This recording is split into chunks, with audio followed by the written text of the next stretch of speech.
はい、皆さんこんにちは、まゆです。お元気ですか？このポッドキャストでは日本人の私が普段友達や家族と話すようなね、自然な日本語でお話をしています。で、スピードもネイティブに近いスピードなんだけどフォローしていきますね。で、先週、1週間前ですね、1時間日本語で雑談をしようっていう動画を配信しました。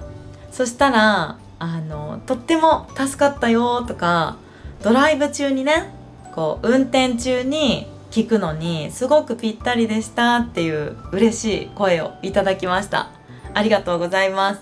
だから今回もね、また週末なのでちょっとリラックスして一緒にお話できればなと思って今回またこの動画を撮っています。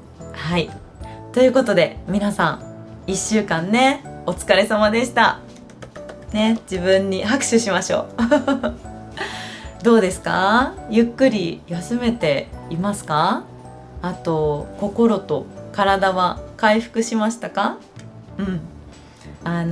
皆さんは休日仕事がない日、オフの日、どんな時に幸せだなーって感じますか？朝目覚ましをねかけないでゴロゴロしてる時ですかね。幸せだよね、ゴロゴロってあったかいふかふかのねお布団寝てる時。いやでも逆に私みたいにね、それダラダラするだけじゃなくって、ゆっくり時間があるからこそ散歩に出かけるのがいいんだよっていう人もねいるかもしれないですね。日本ではね、朝散歩っていう言葉があります。で、朝に散歩をするのはとってもいいことだとされているんですね。で、朝に太陽の光を浴びると夜にぐっすり眠れる。ぐっすりっていうのはもう深く、気持ちよくいい睡眠が取れる、そういうことですね。で、朝に運動をすると脳が、頭がよく働く、集中力がね高まる。だから朝散歩を習慣にしましょう。そんな風にね言われています。で、私が休みの日に幸せを感じる瞬間、これはね、朝にホットケーキを焼いている時ですねホットケーキ、日本のホットケーキはみんな食べたことあるかな？外国のパンケーキはどちらかというと平らでね、あともちもちしてますよね。食感が、食べた時のね歯ごたえがもちもちしてる。日本でもハワイのパンケーキのお店とかはねとっても人気ですね。でも日本のホットケーキはねもうちょっと厚みがあって、2、3センチくらいかな。で、もちもちっていうよりふわふわね、ふっくらしてるんですね。そうで、日本のスーパーにはホットケーキミックスっていう専用の粉がねどこでも売ってるんですよ。卵とお水ね、または牛乳ですを入れて混ぜるだけで完成する専用の粉です。で、あれね美味しいんだけど、平日にね学校や仕事がある平日の朝に作るのはちょっと時間がないんですね。まずその粉をボウルに入れてかき混ぜるでしょ。で、それをホットプレートっていうこんな大きな天板で焼くんですよ。みんなで食べる机、ダイニングテーブル、その上にねホットプレートをドーンって置いて、真ん中にで、よくね焼きそばを作ったりお好み焼きを作ったりしますね。日本の家族とか友達と大勢でね、みんなで集まって食べる時にすごい大活躍するアイテムなんですね。一度にたくさん作れるんです。だからね、そのホットプレートでゆっくりホットケーキを焼くんですね。で、生地を混ぜたり、あと天板の上にねこう流したりするっていう作業はやっぱり子供にとってもねすごく楽しいんですよ。こう嬉しそうなんですね。でみんなでねこう焼けていくのを見ながら焼けたかなとか言ってそろそろひっくり返すみたいなこう話しながらね作ります。でその間ふわーってねこう甘い匂いが漂ってきて、でその私の片手にはこう入れたてのコーヒーがあるみたいなね、そんな時間が好きですね。幸せってね思います。だってさこう平日にねやっぱそんなこうゆったりとした優雅な時間なんてねとてもね無理なんですよ。子供も学校があるからなんかこっちもねこうちょっと学校の宿題やったのとかで、大人もねこう朝顔洗ってお化粧してね、ほいで仕事があったりするとやばいみたいな、もう遅刻しそうとか、うわちょっとギリギリかもみたいな感じになるでしょ。でみんなねもうバタバタしてるんですね。本当に朝は慌ただしいです。でホットケーキミックスもその失敗したらねちょっとブワーってこう粉だから広がっちゃうし、でホットプレートもそのやってる時はいいけど意外と後で洗い物が大変なんですね。こんなさでかいから、だからねやっぱりこう余裕のあるね時間がたっぷりあるこう休みの日にしかできないんですね。なんか皆さんにはそういう休日ならではの楽しみとか、あと習慣、いつもやること、よく週末になったらやること、そういうのってありますかね。よければこのポッドキャストをぜひ習慣にしてください。運動中とかね、あと家事をしながら聞いてくれる人もとっても多いと思うんだけどね。でももしさこう忙しいバタバタしてね慌ただしい時になんかたまたまさ YouTube 見て眉が新しい動画出してるって気づいたら見れないじゃんね。でも忙しかったらそのバタバタしてる時はね。だからそういう時にはぜひ保存してくださいね。で後でゆっくりと時間がある時に見返してもらえたら嬉しいです。はい。でねちょっと話は変わるんだけど、この前ね昨日です、美容院に行ってきました。髪を切りましたね。カラーもしました。全然結んでるからね気がつかない、変わってないと思うんだけどこれ後ろのゴムを取ると結構短くなりましたね。はい。で私ねこのポッドキャストをこう再開してからもう一回ね始めてから初めての美容室だったんですね。だからちょっと視点を変えて、視点っていうのはこう注意を向けるポイント、意識するポイントっていうのを少し変えてこう美容室に行ったんです。ポッドキャストで話せることなんかあるかなって思いながら行ったんですね。そしたら日本のね接客について改めてねやっぱりちょっと気づいたことがあったので、その話をちょっとさせてください。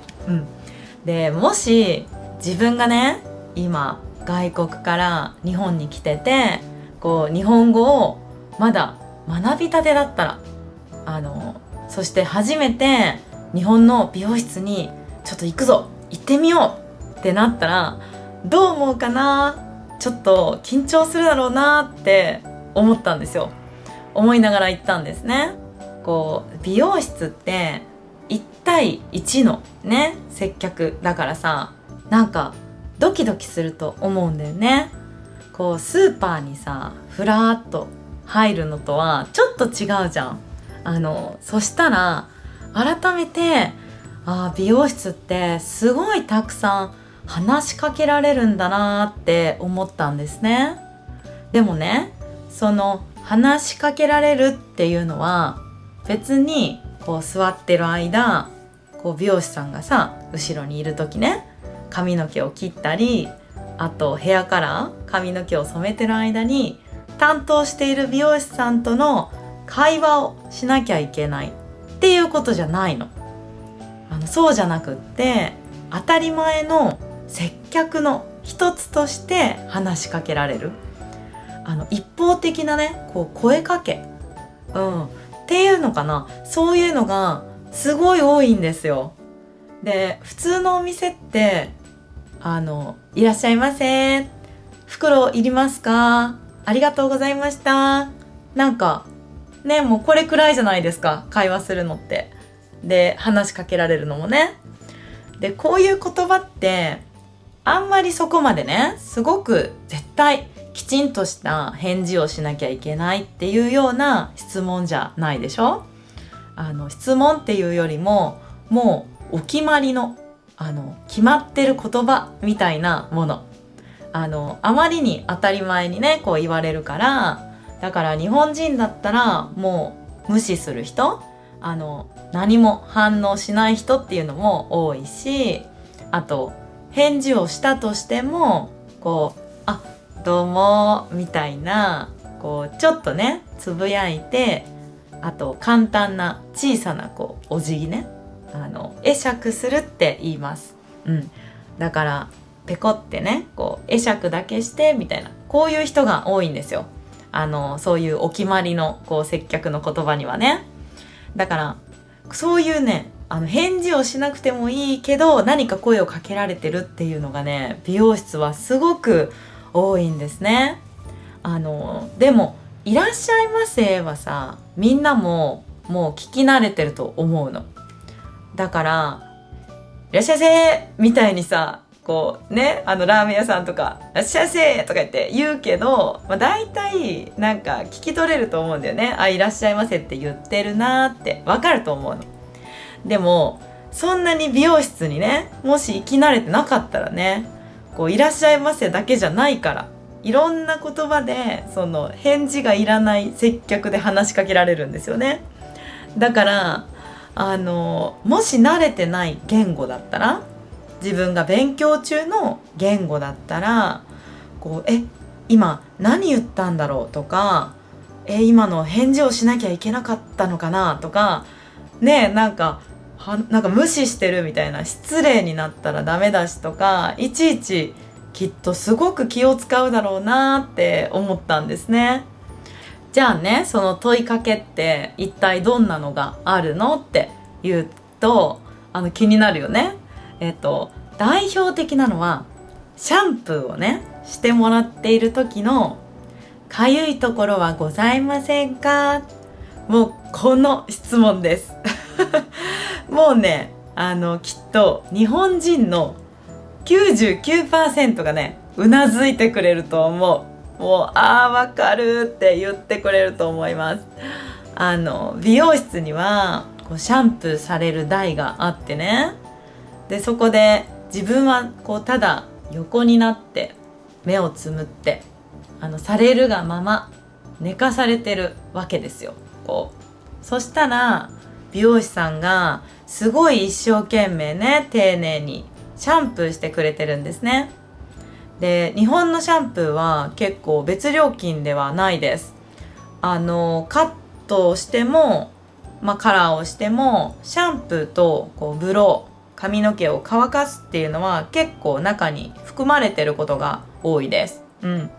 で、だってそれもさ、シャンプー自然に案内されちゃうので、後でお金取られたらどうしようね、これ徴収されたらどうしよう、別料金かなって思っちゃいますよね。大丈夫です、含まれてます。でも一部のねこうトリートメント、こう髪をねこう栄養を与えたり特別なこうケアをする、そういうのは別料金になることが多いので気をつけてください。でね、話を戻すと寝かされてそうシャンプーをしてもらっている時に絶対に聞かれるんですよ、このフレーズを。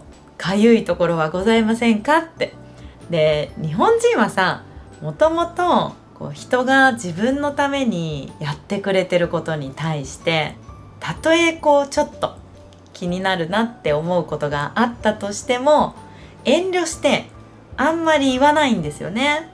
だから頭にかゆいところがあったとしても、一生懸命シャンプーしてくれてるから、絶対にほとんどね、かゆいところがあるなんて言わないんですよ、みんな。しかもなんかちゃんと考えたんだけど、仮にね、例えばどうしてもめっちゃかゆいっていうところがこう寝かされてる時にあったとしてもね、伝えにくくない？伝えにくいでしょ。触らずにさ、寝かされてる状態で頭のかゆい場所を言葉だけで説明するのってすごい難しいと思うんですよ。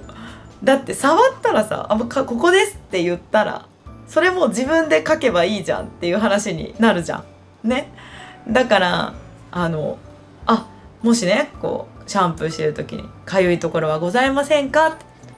そうですね、耳の後ろから5センチぐらい左に、そして、2、3センチ上に行ったあたりが少しだけかゆいんですねとかさ、言わないじゃん。でしょ？だからもうそれなんかのグラフのさ、こう点を表すみたいな指示になっちゃうじゃん。こんなところのこう具体的にかゆい場所を言うのっていうのは。だからもうね、むずすぎと思って、絶対言わないんですよ、この質問で。あともう一個同じような質問があって、でシャンプー中にもう一個聞かれるんですよ。お湯加減はいかがですかって。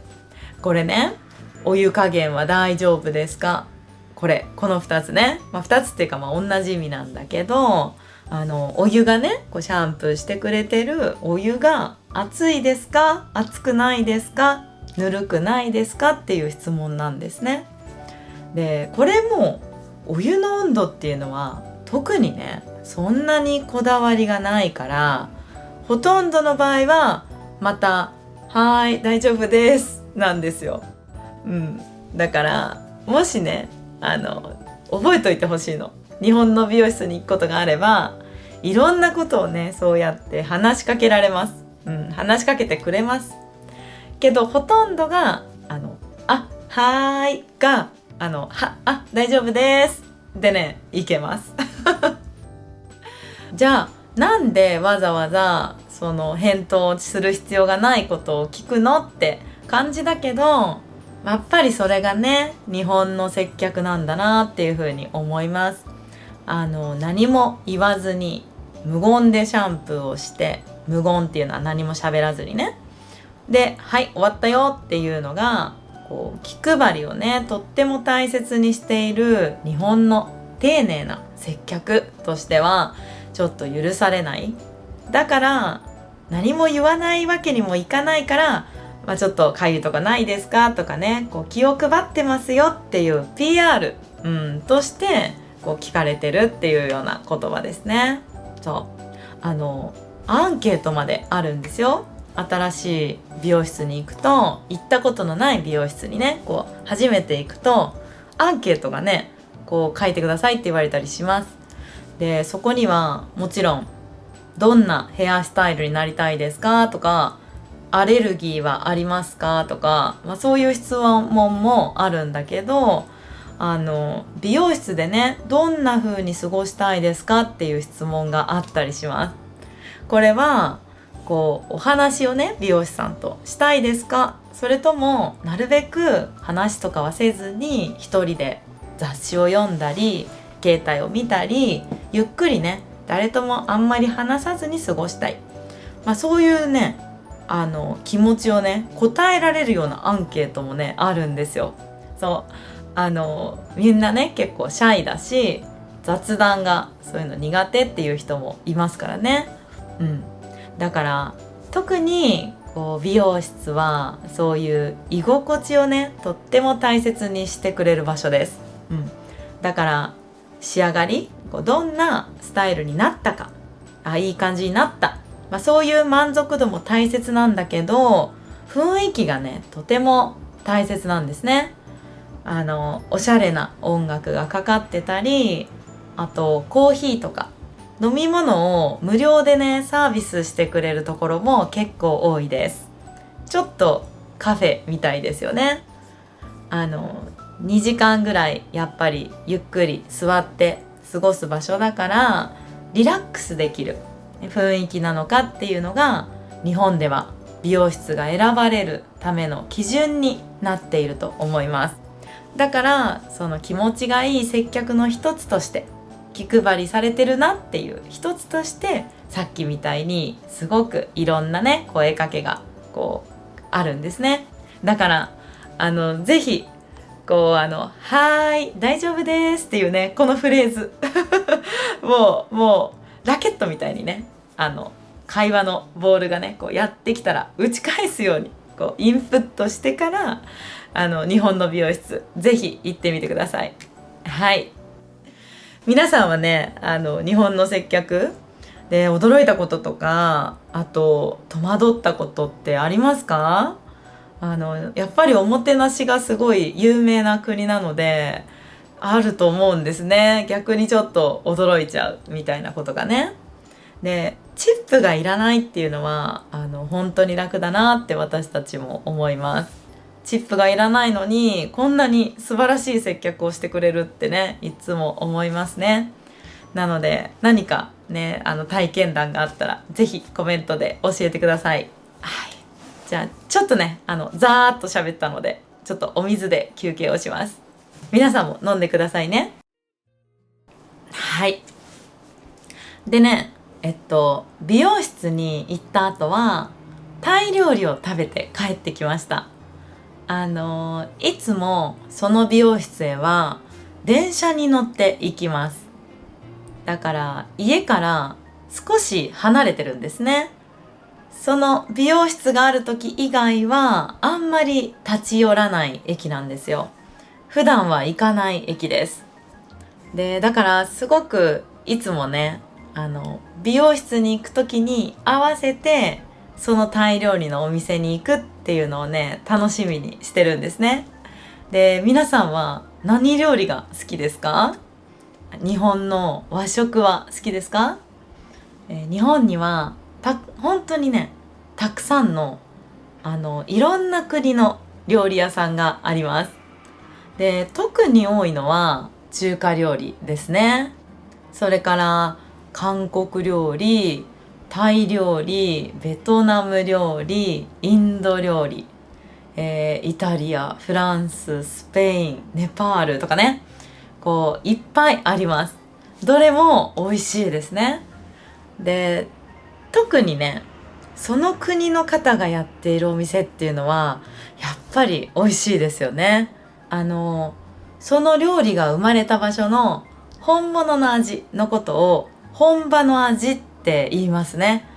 だからあそこのお店は本場の味だから本当に美味しいよねっていう感じで言います。で私が今回美容室の帰りに行ったタイ料理屋さんもそうですね。タイのタイ人のご家族がやっているお店です。で私はね辛いものが大好きなんですね。タイ料理って結構こう辛いものが多いでしょ。グリーンカレーとかね。だからすごい好きなんです韓国料理も好きですね。で韓国料理って見た目のねこうイメージよりは意外と甘かったりしますよね。色が真っ赤だからすごい辛いのかなと思って食べたらあれちょっと甘辛いみたいな、甘みもあってね辛い、トッポギとかねそうだよね。そういう美味しさがありますね。だから私はねそういう本場の味のお店が大好きなのでいろんなところに行くんですね。そしたらこの前ね中国の四川料理のお店に行ったんですよ。四川料理はね辛いことですごく有名ですよね。ね独特の辛さこう唐辛子のヒーっていうねヒーヒーいうあの辛さとも違うし、わさびのこうツーンとくる辛さともちょっと全然違うんですよね。舌がこうピリピリしびれるような辛さですね。山椒っていう香辛料がよく効いている、そんなイメージです。そこで麻婆豆腐を頼んだんですよ。で、美味しいでしょ麻婆豆腐。でね、お店の人がこう普通でいいですかって聞いてくれたから、じゃあ辛いの好きだし、ちょっと辛めにしてもらおうかなと思って、じゃあちょっと辛めでってお願いしたんですね。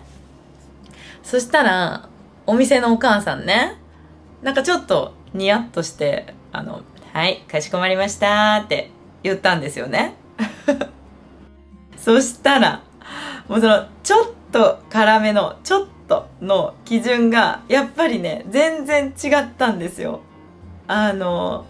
届いてね、でわあ美味しそうと思って口に入れた瞬間、もうもう辛ってなってちょっとやばい、これ全部食べられるかなみたいな感じでした。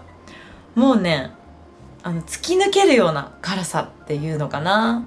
こう多分普通を頼んでてももう十分普通でも辛かったんでしょうね、きっと。もうね一気に汗がもうブワーって出てきましたね。体中のね毛穴、こう汗がさ出てくる穴がもうバーって開いて、汗がもうダラダラでねでお店のねそのお母さんがねそれを見て麻婆豆腐とねこう一生懸命格闘してる私をねニコニコしながら見てましたね辛いねーってねこう言いながらねお水をこう5回ぐらい入れに来てくれましたでね、だからもうお母さんこれ辛いわって言ってね、お母さんっていうのはお店のお母さんね、こう親しみを込めてそんな風に言ったりすることがあります。だからもうお母さんこれ辛いわって言ってね、もう本当に恐れ入りましたっていう感じでしたねダメですね、ダメです、舐めたらダメです、本場の辛さっていうのをだから皆さんもね本場のお店に行く時には気をつけましょう。はいで日本はね和食は基本的にあんまり辛くないんですよね。こう多分だしの文化だからかな。カツオのだし、昆布のだしね、だしの文化だから、そういうのってねちょっと優しくってこうまろやかな感じなんですね。香りもすごい大切です。だから辛いのを入れるとね、唐辛子とかを入れるとそっちにね味覚がねこう味の感覚が多分持っていかれちゃうんだと思います。だからあんまり今までね昔からのこう日本料理には辛いものが少ないのかなっていうふうに思いますね。でも一応和食に合うこう辛いスパイスっていうのもあります。で唐辛子っていう名前じゃなくって一味とか七味っていうので売ってます。で一味はもう漢字の通りね一つの味って書くので唐辛子だけです。唐辛子を乾かしてで細かく刻んであるんですね。で七味は7つの味って書きます。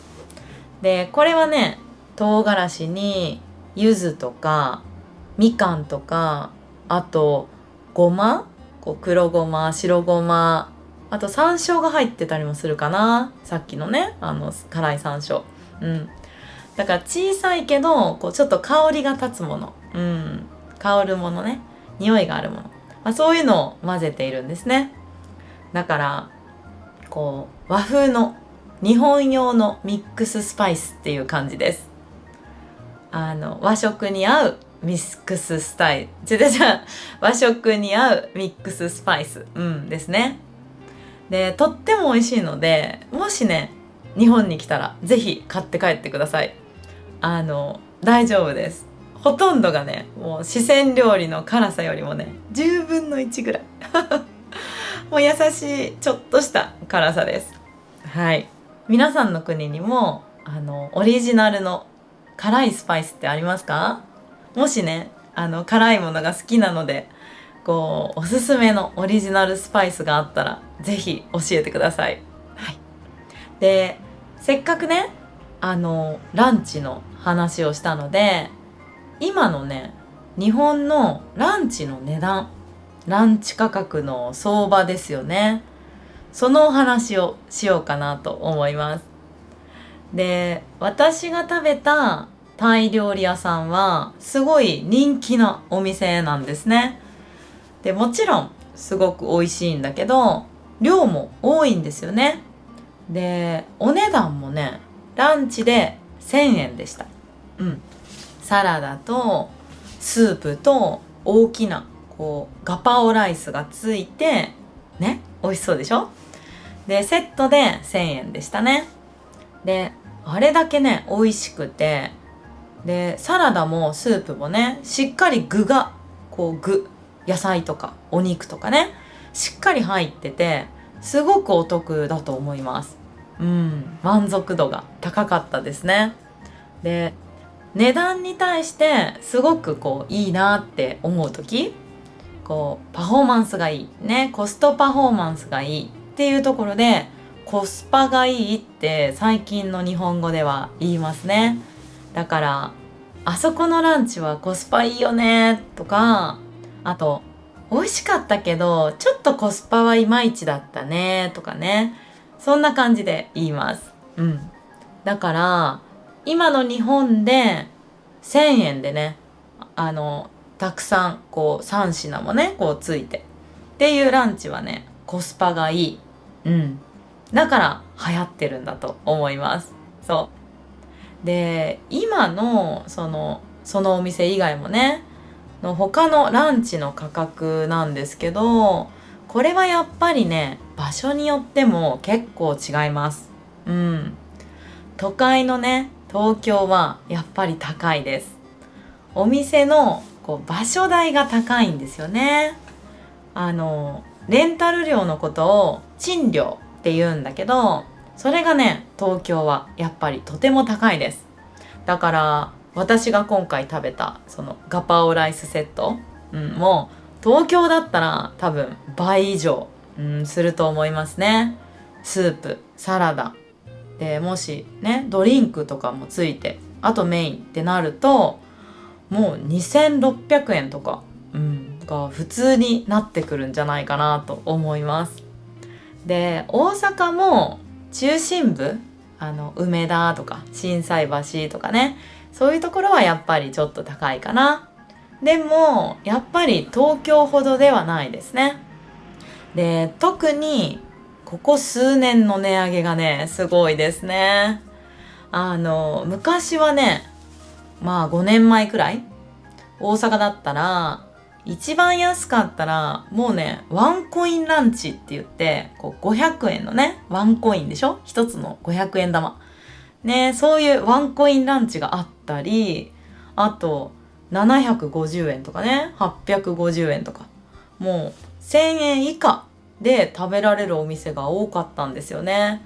1000円超えてくるとちょっと高いっていうイメージだったんですよ、5年前ね。懐かしいでも今はもうほとんどのスタンダードね基準が1000円超えてくるかなっていうふうに思います。それでもやっぱり世界の大都市に比べたらきっと安いですよね。一番ねみんなで共有しやすい外食って言ったらやっぱマクドナルドかなって思うんだけど、マクドナルドのセットの値段、ハンバーガーとドリンクとポテトが全部ついてね。で、今の日本は700円くらいが多いですね。だから私の大好きな一番好きな照り焼きマックバーガーセットあれは670円です。多分ね、すごい人気なので、ちょっと700円より下げてると思うんですね。買いやすいよりね。心理的な、ハードルを下げるって言いますね。で、今の相場、だいたい為替の相場、1ドル159円くらいで計算すると、まあだいたい4ドル前後になるんですよ。だから、今はね、円が本当に安いから、4ドルって安いなーって思う国の人の方が多いかもしれないですね。マクドナルドはね、そうやってみんなで共有しやすいから、すごい物価をね、測るのによく使われますよね。ビッグマック指数っていう言葉があるくらいですもんね。で、皆さんの国のマクドナルドは今どんな感じですか？4ドルより絶対するよね。特にね、欧米の方だとね。アジアの方は一緒なのかな？それでもね、多分安い方だと思います。今の日本のマクドナルドね。はい。で、そんな風にね、日本は比較的ランチのコスパがいいと思うんだけど、コンビニもね、すごく魅力的です。皆さんは日本のコンビニに行ったことありますか？コンビニエンスストアね。セブンイレブン、あとファミリーマート、ローソンとかですね。もう日本中、街を歩けばね、どこでもあります。はい。都会だけじゃなくって、田舎に行ってもありますね。で、このコンビニの中で、一番人気のコンビニ？日本で一番人気のコンビニはどれだと思いますか？日本にね、来たことがある人なら当てられるかもしれないですね。はい。もうね、読み上げた順番通りです。1位、セブンイレブン。2位、ファミリーマート。3位がローソンです。もうね、一番、圧倒的にセブンイレブンが強いですね。店舗数、お店の数ですね。そして売上、このね、金額もうとにかくセブンイレブンは日本のコンビニの王様っていう感じがします。はい。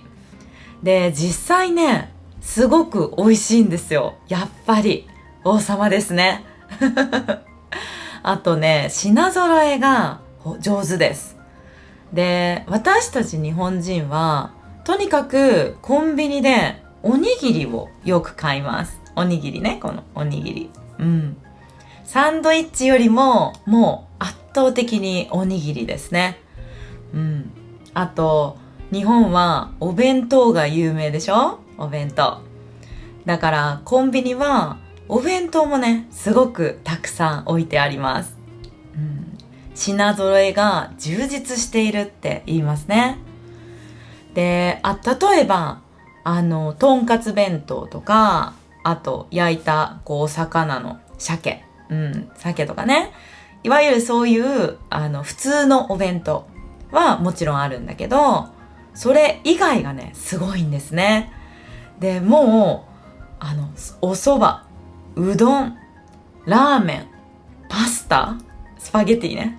もうね、そんなものまでお弁当としていろんな種類が売ってるんですね。で、それはもうたくさんのありとあらゆる日本で来てね、食べたいって思うものがもうコンビニで手に入るようになってます。だってさ、ラーメンまで売ってるってすごいよね。ラーメン。お湯を入れるインスタントのね、カップラーメンじゃないんですよ。あれももちろん売ってるんだけど、みんながイメージするあっちの器に入ったあったかいラーメンですね。日本のラーメン。ちゃんとした麺と、美味しいスープが入って、で、レンジで温めると、電子レンジでね、温めると、ちゃんと美味しくなるんですよ。で、カップラーメンと違って、ネギとかチャーシューとかのラーメンの具ですね。具。中に入れる具。ああいうのもちゃんと入っている本格的なラーメンがね、コンビニでも売ってたりします。はい。で、それだけの、やっぱりたくさんね、こう充実した品揃えなので、みんなね、食べたいものが、必ず見つかりますね。だから、どれにしようかなってね、何食べようかなって、こう選ぶのもすごく楽しいですね。で、どれもね、外れがないです。大体美味しい。うん。で、そんなね、美味しいご飯が、こうスパゲティとかね、こうパスタ、あとカレーとか、ああいう一品料理っていうんだけど、そういうのだったら500円ぐらいでやっぱ買えちゃうんですね。手に入ります。うん。だからやっぱりコンビニのコスパっていうのは、いや、すごいなっていうふうに思います。うん。まあ、でもね、私は少し健康にいいものが食べたい派なんですね。健康に気を使っています。そう。だから、こうラーメンとか、カツ丼とか、もうそういうドーンって、こう、それだけで、こう、一品だけで、お腹いっぱいになる料理。ね、なる料理。こういうのをさっきも使った一品料理って言うんだけど、そういうのはね、あんまりコンビニで食べないんですよね。そう、なんか、あんまりこう、選ぶと、ちょっと栄養が足りてないかなとか、なんか体にこう、ちょっと悪いことをしてるような、なんかそういうちょっと意識、本当はダメだって分かってるんだよね、みたいな、こういうのをね、罪悪感って言います。はい。そういう罪悪感があるから、まあちょっとあんまり選ばないんですよね。まあところがですよ。ところが。そう。じゃあ、コンビニのご飯は嫌いなのかっていうと、そうじゃないんです。いや、私みたいな人、つまり、野菜を食べたい。栄養があるものを食べたい。まあ、そういう人のね、気持ちに、ちゃんと応えるものも売ってるんですよね。そう。これがね、品揃えが上手だなって思うところです。日本のお客さんが求めていること、こう欲しいなって思うもの、そういうのをね、こう市場調査、まあマーケティングリサーチをしてよく調べられてるなっていうふうに思います。だから野菜って言ってもこうサラダだけじゃないんですよ。いろんな栄養のあるお惣菜が売っています。で、お惣菜っていうのはこうお弁当と違ってね、おかず単品でご飯が入っていないものです。これをお惣菜って言います。だからお弁当はご飯とおかずがセットですよね。で、お弁当とだからお惣菜、お米がついているかついていないかっていう違いでね、どっちも日本ではとっても有名だし、すごく人気があります。で、そういうおかずってなんか本当は手作りしたいけど、手間も時間もかかるし、やっぱり大変でしょ？うん。めんどくさいなってね、思っちゃうよね、作るの。で、それにこう手作りするとたくさんできちゃうよね。こう量が多いんです。食べきれない。もうちょっといっぱい。こんなたくさんいらない。だから一人分だけ欲しいんだけどなーっていう時ってあるよね。こう一人でご飯買いに行ってる時とか特にさ、あとなんか今日は作るのめんどくさいな、一人で夜ご飯済ましたいなっていう時に、でもそんなたくさんいらないんだよなみたいなね、ありますよね。そういう時にもうね、ぴったりのなんか小さなサイズのなんです。こんなね、手のひらに乗るくらいのカップに入った美味しいお惣菜がね、売ってるんですよ。例えば、こう、ひじきの煮物。ひじきは日本の海藻ですごくよく食べられるものですね。ひじきの煮物とか、あとブロッコリーと卵のこうマヨネーズ和えとかね。なんかそういうのがね、セブンイレブンなんてもう10種類ぐらいこうずらーって置いてあるんですよ。ねえ、だからおにぎりともうそれみたいな感じで、主食のね、そういったおにぎりとかパン、そういうのに合わせてこう付け加えやすいんですよね。で栄養もあってそれで美味しい。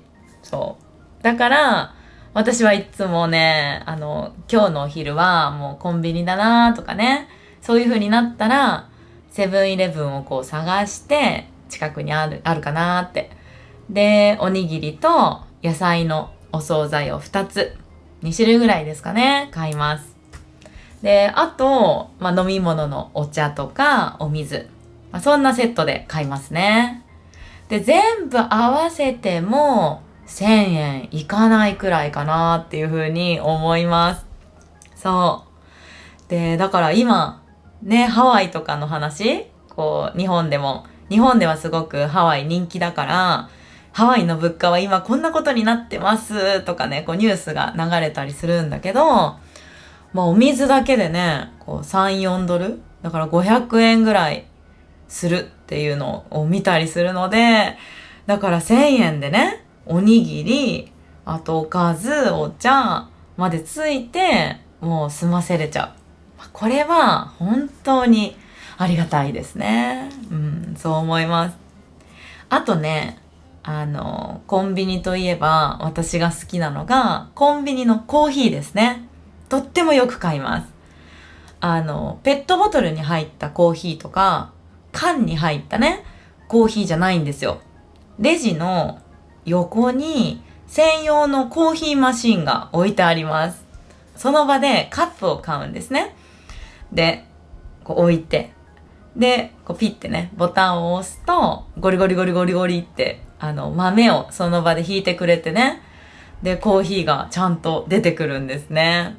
ホテルにあるようなコーヒーマシンのイメージです。ああいう機械がね、どのコンビニにも最近は置いてあります。だから、あったかいコーヒーはね、もちろん、アイスコーヒーも、カフェラテも、カフェオレ、そういうのもね、だいたい2ドルしないぐらいですね。もう200円、300円くらいで買えちゃいます。そう。だから、もちろんね、バリスタの人が入れてくれるスターバックスとか、日本ではスタバって言いますね。そういったスタバみたいなお店と比べたら、こう細やかなね、こう香りとか味とか贅沢感、そういうのは少しね、劣ります。そりゃあお値段がね、こう倍以上するから、スターバックスの方がスタバの方が美味しくないとダメですよね。でも普通の人ね、こういう時庶民はって言いますね。庶民。こう自分のことをそんなにお金持ちじゃない普通の人だからっていう時にこう使う表現ですね。だから私のようなその庶民にとっては毎日ね、スタバで買ってたらもうお金がなくなっちゃう。破産しちゃいます。そう。でも外でこうご飯を食べた後にちょっとコーヒー飲みたいなっていう気持ちありますよね。共感してくれる人いるかなね。コーヒー好きの人いますか？気持ちのことね、日本ではお口直しっていう名前がついてます。そうだからそのお口直しに飲むにはやっぱりコンビニのコーヒーがね、それこそこうお金の罪悪感も少し少なめにこう満足度が高いっていう感じでね、飲めちゃうので本当によく買うんですね。それからね、コンビニはスイーツもねすごいんですよ。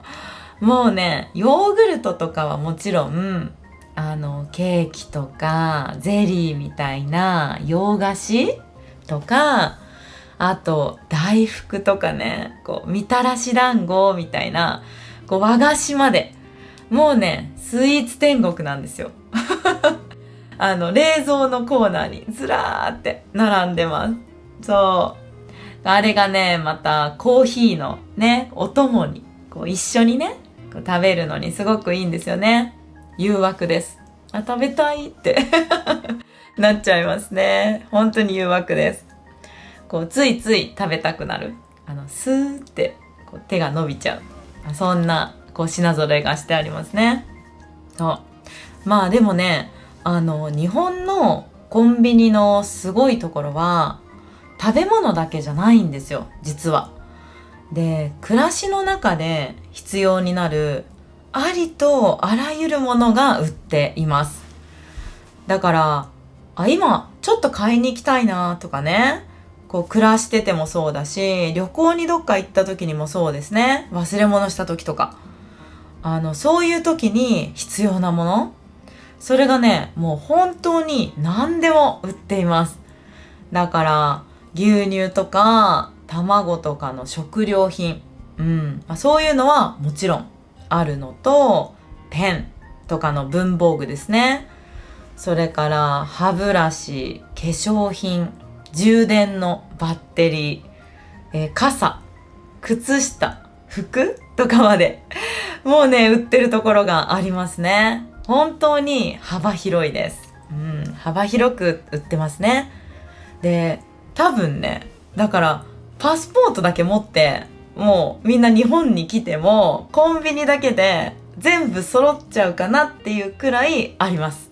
そうだからこう旅行に来てね、朝起きて歯を磨いて化粧をして髪の毛を整えて服を着替えてね、T シャツと短パンとかもうそういうので、髪の毛もセットして、で朝ごはんを食べる。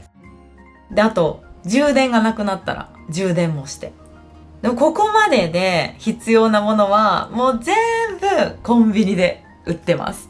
そうなんですよ。この品揃えがね、やっぱり助かりますね。あとね、コンビニの店員さんが担当する仕事の種類、これもすごく多いと思います。これも日本独自だと思いますね。というのも、私たちは別にこう物を買う時だけコンビニに行くわけじゃないんですね。例えば荷物を送る時ですね。荷物の発送、そういう時はコンビニに持っていくと、こうサイズをね、メジャーで測って、で値段を出して預かってくれます。あと水道代とかのガス代、ああいう公共料金って言いますね。そういうのの支払いもコンビニでできるんです。で、さらにチケットの発券ですね。こうみんなさ、好きなアーティストとか、あとコンサートとかね、美術館とかこういろんなイベントあるでしょ。ああいうののチケットをインターネットで買って、でそれを実際に紙でこう持っていく必要がある時ありますよね。そういうのを発券するって言うんだけど、その発券もコンビニでほとんどやります。そうだからもうね、ありとあらゆることをやってくれているので、単純なこうレジの作業だけじゃないんですよね。で、さらにその商品のね、店員さんとしてのこう追加補充もするし、あと逆にこう賞味期限、いつまでに食べてくださいっていう、いついつまでに、賞味期限ですね。賞味期限が切れた商品をこう捨てる、廃棄する、あと店内の掃除も店員さんの仕事です。で、日本のコンビニは無料でね、トイレを貸してくれることが多いです。でもね、いつも本当に清潔に綺麗に保たれているんですね。だからやっぱりね、ありとあらゆるそういうコンビニの便利さ、助かるなっていうその気持ちのこう裏ではね、やっぱりそれは店員さんたちのこう努力で成り立っているんですね。だからまだまだAI にはちょっとできないなっていうことが多いと思います。だからね、やっぱり私はね、コンビニで店員さんが本当に慌ただしく働いているのを見ると、本当にありがとうございますってこう心の中で思いながら買い物をしてますね。みんなの国のコンビニはどんな感じですか？もしかしたらね、バイトしたことあるよとか、働いたことあるよっていう人いるかもしれないですね。もしいたら、みんなの国のコンビニ事情、ぜひシェアしてください。はい。あ、そうそう。でも、一つ注意点ね。日本のコンビニの注意点。そんなに便利なら、スーパーはいらないんじゃないのっていう人もいると思うんだよね。そう。でも、残念な点として、値段がやや高いです。うん。これはね、別に、騙してる。ぼったくりって言うんだけど、値段をね、本当の値段から上乗せして、儲けようと思って悪いことをしてるっていうわけではなくって、定価って言って、割引をしていない値段で売ってるんですよね。だから、お菓子とか飲み物、そういうのは、やっぱり、スーパーで買う方が安いんですね。だいたい50円ぐらいの違いかなと思います。そう。だから、コンビニだったら、牛乳が280円。なんかスーパーだったら230円ぐらい。うん。で、コンビニだったらお茶が150円。スーパーだったら100円。こんな感じですね。で、50円だけ。だから、そう聞いたらね、そんなに大きな差じゃないんだけど、でもそれが積み重なるとね、それ50円、50円、50円、50円ってね、ザーって何回も積み重なると、やっぱり、ね、その値段の差が大きくなっていくよね。そう。だから、日本では、お金を貯めたい。あるいは、お金持ちになるための心構え、マインドみたいなね。なんかそういう教え、そういったね、無駄な消費を抑えたいっていう風に考えてる人は、まずコンビニに行くのをやめなさいなんて言われたりします。そうなんですよ。便利な分だけ少し高いんですよね。で、やっぱりね、私さっきスイーツの話とかすごい生き生きしてたと思うんだけど、誘惑がね、多いでしょ？で、誘惑っていうのは、やっぱり悪いね、お誘いです。美味しいでしょ？私のこと買ってっていうね、商品の方が私に語りかけてくるみたいなね。つい目に入って、美味しそうと思って買ってしまう。そういうアイテムが多いんですね。なんかおやつとかカップラーメンの新商品、新しい商品ね。そういうのは、まずコンビニにわーって並ぶんですよ。だから、行ってみるとね、何このチョコレートとかね、何このポテトチップスみたいな感じで、美味しそう、欲しい、食べてみたいっていうのがね、たくさん売ってるんですね。そう、つい買っちゃう。だから本当は、荷物をね、発送しに来ただけなのに、荷物を送りに来ただけなのに、買う予定じゃなかったものを目に入って買ってしまう。そういう無駄な消費がね、増えるって言われますね。コンビニはね。だからお金を貯めたかったらコンビニに行くのはやめましょうっていう風に言われています。みんなも気をつけてね。はい。それではね、ここまで聞いてくれた皆さん、どうもありがとうございました。すごいですね。今回も1時間素晴らしいです。拍手ですね。はい。私も嬉しいです。私もね、雑談はすごく好きです。撮るのがね、楽しいです。自分の出来事をね、思い出したりとか、一緒にお話をしてる気持ちになるので、すごく撮っていて楽しいですね。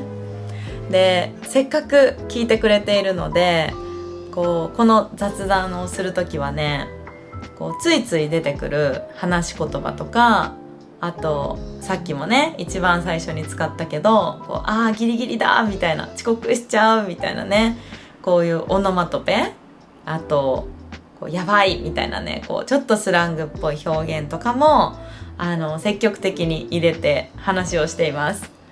で、日本人同士で話す時にも、ただあったことを、出来事をね話すんじゃなくって、その時に思ったこととか、あとどんな状況だったのかっていうイメージをねしやすくするために、みんな結構ねそういう表現をよく使うんですね。だから参考にしてぜひまた自然な日本語に一緒に慣れていってもらえたらなと思っています。それではこの動画が少しでもいいなと思ったら高評価とチャンネル登録をお願いします。コメントもね本当に全て読ませてもらっています。いつもありがとうございます。それではまた次回の動画でお会いしましょう。待ってね。